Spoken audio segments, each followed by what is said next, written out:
오늘 현대 교회의 모델이 되고 샘플이 되는 어머니 교회는 초대 교회입니다. 예루살렘 교회입니다. 초대 교회는 날마다 마음을 같이하여 성전에 모이기를 힘쓰는 성장하는 교회였습니다. 열심히 기도하는 부흥하는 교회였습니다. 떡을 떼며 기쁨과 순전한 마음으로 음식을 먹는 사랑과 위로가 넘치는 교회였습니다. 이렇게 교회가 성장하고 부흥하는 것은 아름답고 영광스러운 일입니다. 그러므로 교회는 질적으로 양적으로 성장해야 될 줄로 믿습니다. 부흥해야 될 줄로 믿습니다. 우리 교회도 창립 때부터 지금까지 기도 제목이 이민교회의 모델이 되자, 이민교회의 샘플이 되자, 사도행전적 초대교회처럼 되자라고 외치면서 오늘까지 오고 있습니다. 할렐루야. 지금도 하나님께서 사랑과 관심을 가장 많이 가지고 계신 곳이 이 로컬 처치, 교회인 것입니다. 교회는 주님이 십자가에서 피 흘려 사신 주님의 몸된 생명의 공동체인 것입니다. 교회는 생명의 공동체이기 때문에 자라나면서 부흥하면서 성장과 부흥하면서 필연적으로 여러 가지 고통과 어려운 문제들이 생겨날 수가 있습니다.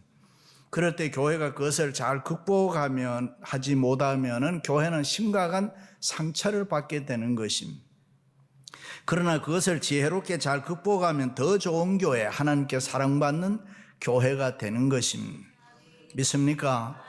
오늘날 교회 안에는 목사도 있고 장로, 권사, 집사, 평신도 등 교회 다니는 사람에게 다양한 호칭들, 명칭들이 많이 있습니다. 초대교회는 그렇다면 어떻게 했을까요? 초대교회 안에는 예수 믿는 사람들의 명칭을 살펴보면 세 가지밖에 없습니다. 사도, 제자들, 그리고 무리들이라. 직분을 초월해서 보면은 그때나 지금이나 신자, 성도, 제자, 그리스도인들이 있습니다. 초대교회 당시에 특별히 폴라인 에피슬, 우리 바울 서신을 보면은 성도라는 말이 제일 많이 나옵니다. 그러나 교회 시작과 더불어 초대교회 역사가 기록된 사도행전에서는 이 성도라는 말이 처음엔 나오지를 않습니다. 사도행전 중반부에서부터 성도라는 말이 나오고 사도행전 초반에는 시작될 때는 제자라는 말이 많이 나옵니다. 그렇다면 교회가 시작될 초대교회에서는 이 제자라는 말을 가장 많이 사용한 것 같습니다. 제자는 뭡니까?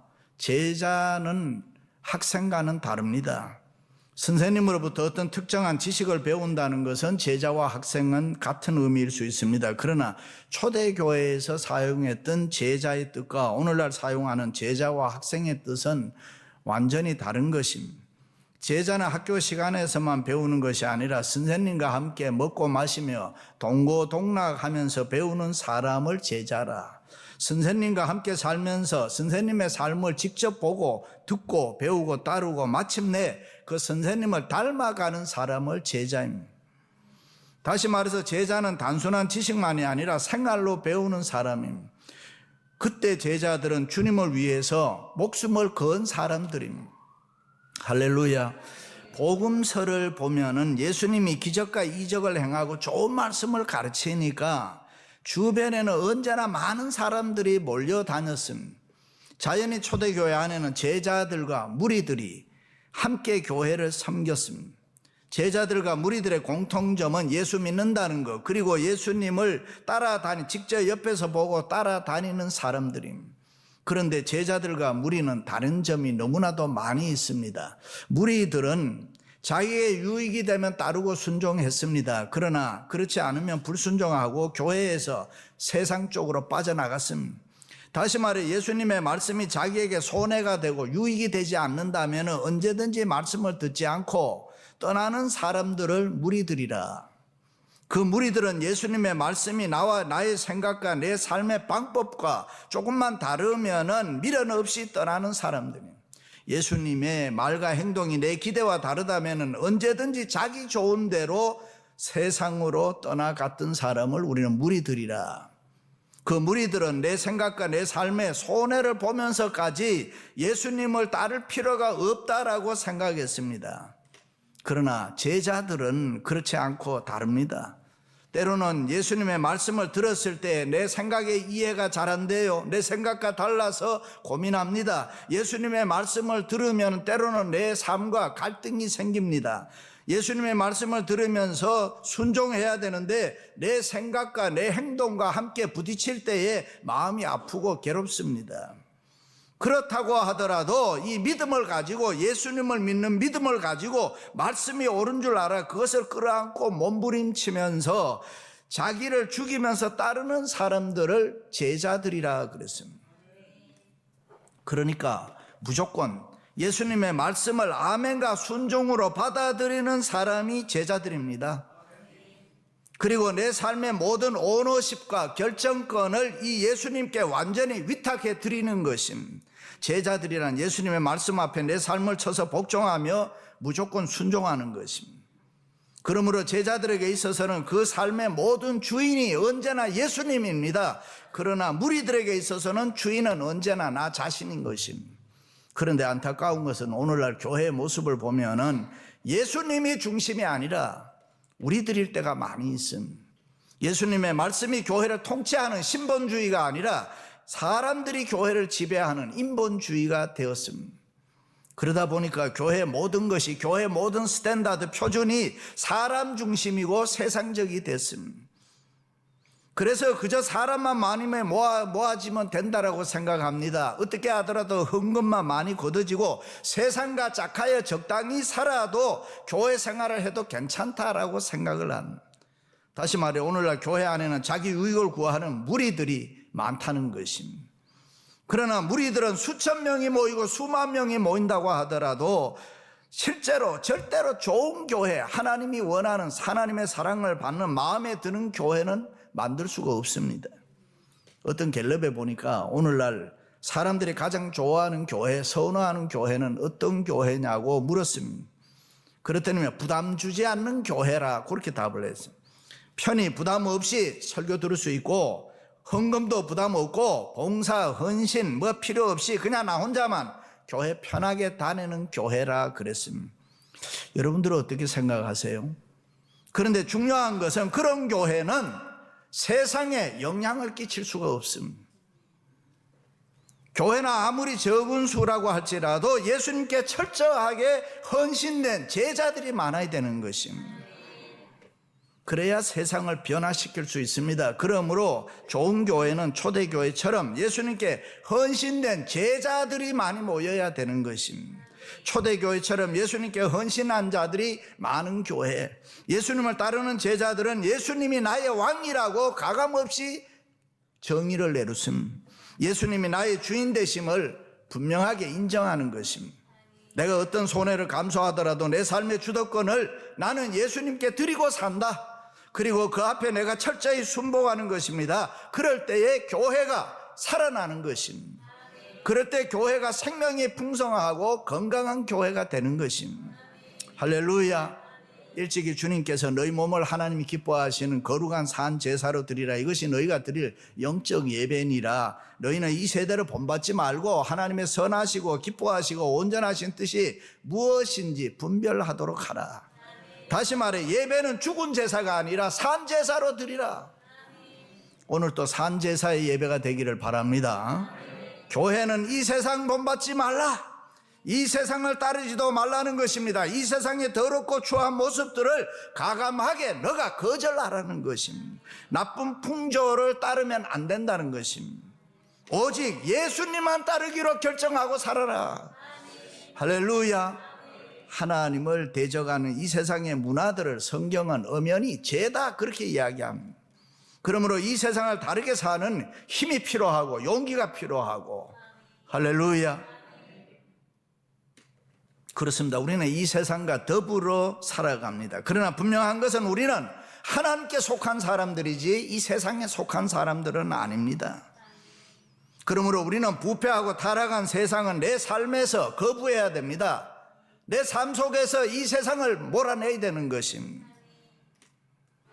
그렇지 않으면 우리가 당하는 것입니다. 우리가 잡히는 것입니다.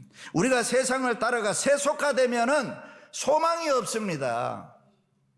이미 교회 안에 들어와 있는 이 세상의 타락한 문화들, 부패한 요소들, 우리가 힘을 합쳐서 거부하고 밀어내야 되는 것입니다. 세상은 하나님을 두려워하지 않기 때문에 하나님을 공공연히 대적합니다. 그러므로 하나님을 대적하는 그 높아진 이방 문화들을 우리가 힘을 합쳐서 교회에서 거부하고 밀어내야 합니다. 우리 모두 함께 거룩과 경건의 힘으로 단호히 물리쳐야 되는 것입니다. 좋아해서도 안 되는 것입니다. 그래야 우리는 주님이 다스리는 이 복음화를 이룰 수 있는 것입니다. 우리는 비록 이 세상에 살지만 이 세상에 속한 자들 아닙니다. 그러므로 우리는 절대로 망하지 않습니다. 상상을 초월하는 분명한 축복이 우리에게 있습니다. 우리는 그것을 누리면서 살아야 되는 것입니다. 할렐루야. 초대교회 보면은 예수님을 따르며 때로는 생명의 위협에 처하면서도 말씀을 지킨 자들이 많이 있습니다. 베드로, 요한, 바울, 빌립, 스데반 등 참으로 많이 있습니다. 그들은 장로도 아니고 요즘 말로 하면 권사도 아니고 목사도 아닙니다.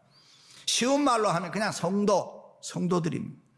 그러나 그들이 교회에 미친 영향은 2000년이 지나도록 오늘까지 상상을 초월합니다.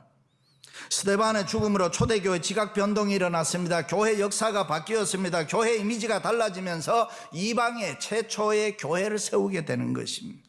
그런데 사도행전을 계속해서 보면 초대교회의 사도와 성도들은 핍박을 많이 받았습니다. 때로는 수치를 당하고 때로는 얻어맞고 옥에 갇히기도 했습니다. 그럴 때마다 저들은 오직 믿음으로 하나님의 능력의 도우심을 구하면서 살았습니다. 하나님의 은혜를 구했습니다. 예수 믿는 믿음으로 함께 똘똘 뭉쳐서 고난을 이겨나갔습니다. 그들은 한마음 한뜻이었습니다. 할렐루야. 예수님의 이름을 높이고 서로 사랑하고 격려하고 위로하는 그런 좋은 교회였습니다. 그런데 이번에는 사탄이 새로운 술책을 씁니다. 그것은 외부로부터 오는 핍박이 아니라 환난이 아니라 내부에서 일어나는 원망과 불평인 것입니다. 그때 제자가 더 많아졌는데 헬라파 유대인들이 자기의 과부들이 매일의 구제에 빠짐으로 히브리파 사람들을 원망하니, 성도가 많아지고 교회가 부흥하는 것은 분명 아름답고 좋은 일이라고 했습니다. 그때에 원망과 불평이 생겼다는 것은 안타까운 일입니다. 초대교회 안에 교인이 늘어나면서 사랑에 관심에서 멀어지는 소외계층이 생겼다, 그 말입니다. 그것은 다름이 아니라 헬라파 유대인들이 자기의 가부들이 구제 대상에서 빠짐으로 히브리파 사람들, 유대인들을 원망하고 불평했다. 보통 주이시들 하면은 훌륭한 점이 참 많습니다. 도네이션 하면 주이시들을 따라갈 수가 없죠. 우리가 하는 레가시도 주이시들이 시작한 거예요. 특별히 그들은 가난한 이웃에 대한 이 구제 운동을 잘합니다. 그래서 그 당시 유대교로부터 내려오는 구제를 위해 두 가지 아름다운 행사가 있었는데 그 하나가 쿠파라는 구제 운동이고 하나는 타무이라는 이 구제 사업입니다. 그런데 지금 초대교회가 유대교 회당을 빌려서 예배를 드리면서 유대교의 아름다운 그 구제 간섭을 그대로 아마 계승했던 것 같습니다. 그리고 구제는 성경이 가르치는 중요한 교훈이므로 초대교회에도 착실하게 아마 이것을 순종했던 것 같습니다. 그런데 그만 그 분배 과정에서 원망이 일어나고 불평이 일어나고 시비가 붙었습니다. 그 당시에 초대교회 출석하는 교우들은 100%가 다 유대인들입니다. 이방인 하나도 없습니다. 그런데 교인들을 크게 나누면 두 부류의 사람으로 나눌 수가 있었다. 한 그룹은 나면서부터 한 번도 유대 땅을 떠나본 적이 없는 유대인들입니다. 아람어를 사용하는 소위 토박이들인데 그들을 히브리파 유대인들이라 그렇게 불렀습니다. 다른 한 그룹은 유대 땅을 떠나서 이민자인 우리들처럼 이국 땅에서 살다가 디아스포라로 살다가 그 당시 세계 문화를 주도한 로마 문화에 익숙한 사람들입니다. 이들은 자기 모국어도 잘 할 줄을 서툴고 그 당시 세계 공통어인 코인의 그릭, 헬라어를 사용하는, 요즘으로 말하면 세계 공통어인 영어를 사용했다, 그 말입니다. 그들을 헬라파 유대인들이라 그렇게 불렀습니다. 그들은 외국에 살다가 유월절이라든가 오순절이라든가 어떤 명절을 지키려 예루살렘에 왔다가 복음을 듣고 그리스도 안에서 그리스도인이 되어서 그냥 예루살렘에 주저앉아서 함께 살면서 예배를 드린 사람, 그러니까 완고하고 전통주의적이고 보수적인 토박이 유대인들이, 히브리파 유대인들이 보았을 때는 외국에 나가서 이방 문화에 길들여져 있고 그렇게 살아온 사람들에 대해서 좋지 않는 생각을 할 수도 있었겠습니다. 우리는 그렇게 생각을 합니다. 다시 말해서 한 예수 그리스도를 믿고 한 교회 한 믿음의 공동체가 되었음에도 불구하고 그들 사이에는 약간의 갈등이 있었다, 그 말입니다. 그것이 구제 분배 과정에서 나타난 것입니다. 우리는 사실은 성경을 보아서는 사실 여부를 잘 알지는 못합니다. 그러나 분명한 것은 이후에 어찌됐건 초대교회의 시험은 아주 시시한 데서 발달됐다는 것입니다. 그렇습니다. 믿음 좋은 사람이 따로 없습니다. 믿음의 세계에서 세상적으로 넘어가는 건 아주 순간적인, 우리가 신앙생활 성령 충만해서 아멘 아멘 하다가 갑자기 인간적으로 기울어져서 섭섭하다고 하고 시험 들고 넘어지는 건 아주 쉽다, 그 말입니다. 그렇습니다. 사랑과 은혜가 충만한 초대교회 안에서 누가 더 대접을 받느냐 아니면 그렇지 못하느냐, 그게 뭐 그렇게 중요했겠습니까? 누가 조금 덜 먹으면 어떻고 또 조금 더 먹으면 어땠냐, 그런 은혜로운 교회인데, 근데 지금까지 초대교회는 수많은 환난과 밖으로부터 핍박과 여러 가지 어려운 상황 가운데서도 아름답게 성장하고 부흥하고 서로 손에 손을 잡고 살아나가는 그런 아름다운 교회 아닙니까? 그런데 어처구니 없이 원망과 불평이 일어났습니다. 이민교회도 따지고 보면은 교회에서 누가 좀 더 많은 주도권을 가지고 가느냐, 그런 사소한 욕심 때문에, 인간적인 욕심 때문에 시험 들 때가 많이 있습니다. 그렇습니다. 우리가 섬기는 교회는 예수님의 몸입니다. 예수님이 피 흘려 사신 공동체인 것입니다. 그러므로 교회의 주인은 주님이십니다. 교회의 오너십과 통치권은 주님이 잡고 계시는 것입니다. 이것을 우리가 신앙생활하면서 잠시라도 잊으면 안 되는 것입니다. 옛날 교인이면 어떻고 새로 지금 막 나온 교인이면 어떻습니까? 사람이 모여 사는 곳에 어떻게 원망과 불평이 없겠습니까? 어디 완전한 지상의 교회가 있겠습니까? 세계 교회 모델이 되고 샘플이 되는 초대교회에서 이런 어처구니 없는 일이 일어났다면 오늘 말 많은 이런 이민교회를 섬기는 우리들의 마음에 왜 원망이 없고 불평이 없겠습니까? 그러므로 문제는 내가 원망에 불평에 휘말리느냐 아니면 신앙으로 지혜로 사랑으로 그것을 내가 잘 극복해 나가느냐. 왜냐하면 일찍이 바울은 모든 일을 원망과 시비 없이 하라, 그렇게 말씀했습니다. 할렐루야. 그럼 초대교회는 문제가 있을 때 어떻게 해결했습니까? 신앙의 프라이오리티, 우선순위를 찾았습니다. 그것이 뭐냐 하면은 사도들이 그 해결 방법을 제시합니다. 그 해결 방법은 일꾼을 뽑아서 그들에게 권한을 위임해서 전적으로 구제 담당하는 일을 하게 하자. 이 사건이 왜 중요하나 하면은 지금까지 초대교회는 조직이 없습니다. 우리말로 하면 미조직 교회인 것입니다.